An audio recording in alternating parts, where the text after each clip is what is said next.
Morning students. आज के विषय का टॉपिक है समास।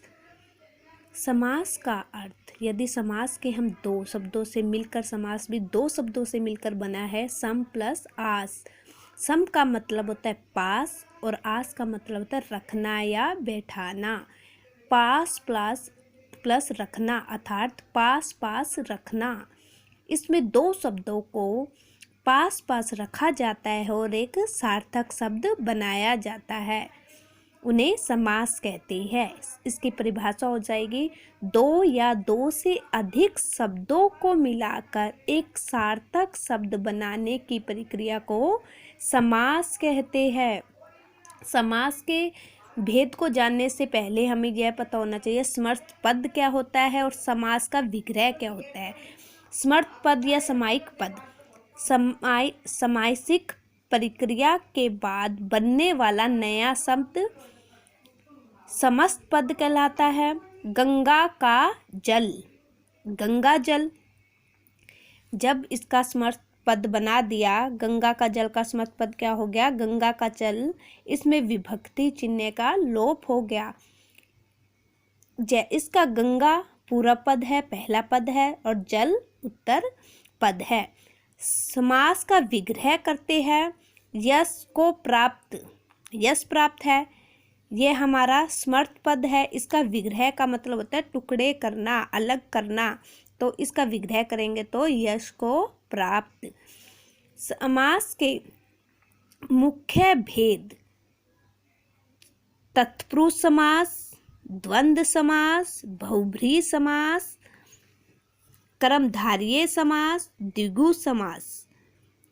तत्पुरुष समास के 6 भेद होते हैं। तत्पुरुष समास होता क्या है, जिस समास का दूसरा पद प्रधान होता है तथा समस्त पद में विभक्तियों कारक चिन्ह का लोप हो जाता है, उसे तत्पुरुष समास कहते हैं। जैसे यश प्राप्त, इसमें विभक्ति चिन्ह का लोप हो गया है। जब हम इनका विग्रह करेंगे तो विग्रह करते समय तो विभक्ति चिन्ह लगता है और समर्थ पद बनाते समय विभक्ति चिन्ह का लोप हो जाता है। तत्पुरुष समास के प्रकार। कर्म तत्पुरुष समास, जहां पूर्व पद में कर्म कारक की विभक्ति को का लोप हो जाता है, उसे कर्म तत्पुरुष कहते हैं। कर्म इस तत्पुरुष समास के कारक चिन्ह हैं। जो कारक चिन्ह है वही इस समास में उनका प्रयोग होता है। जैसे कर्ता ने, इसमें कर्ता और संबोधन ये 2 कारक चिन्ह का प्रयोग नहीं होता, बाकी 6 कारक चिन्ह का इसमें प्रयोग होता है। कर्म तत्पुरुष का कारक चिन्ह को है, इसमें को विभक्ति चिन्ह का लोप हो जाता है। जैसे ग्रामगत, ग्रामगत इसमें विभक्ति चिन्ह नहीं है। यदि हम इसका विग्रह करेंगे तो ग्राम को गया हुआ, तो को इसमें विभक्ति चिन्ह लग गया है, तो यह कर्म तत्पुरुष समास कहलाएगा। करण तत्पुरुष समास, करण का विभक्ति चिन्ह है से, के द्वारा, जहां पूर्व पद में करण कारक की विभक्ति का लोप हो वहां करण तत्पुरुष कहलाता है। जैसे गुण युक्त, गुण से युक्त, सूर रचित, सूर द्वारा रचित, और सूर रचित ऐसे है तो इनमें विभक्ति चिन्ह का लोप हो गया है। तीसरा हमारा है संप्रधान तत्पुरुष। संप्रधान का है कारक चिन्ह के लिए का लोप हो जाता है। जैसे डाक गाड़ी, डाक के लिए गाड़ी।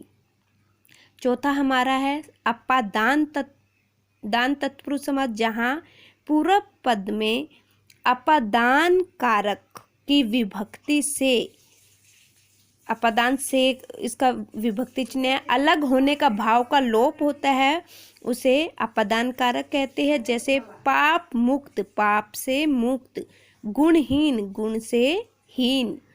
संबंध तत्पुरुष, संबंध जैसे नाम से ही पता लग रहा है, आपस में 2 शब्दों का आपस में संबंध होता है, उन्हें संबंध तत्पुरुष कहते हैं। इसके कारक चिन्ह विभक्ति चिन्ह का, के, की, का के की का लोप हो जाता है उसे संबंध तत्पुरुष कहते हैं। जैसे जल धारा, जल की धारा, देशवासी, देश का वासी, पराधीन, पर के अधीन, ये इनका विभक्ति चिन्ह विग्रह करते हुए लग गया है और समर्थ पद में विभक्ति चिन्ह का लोप हो गया है। अधिकरण तत्पुरुष, जिस समास में कारक चिन्ह में और पर का लोप हो जाता है वहाँ अधिकरण तत्पुरुष है। जैसे आप बीती, आप पर बीती, ग्रामवास, ग्राम में वास।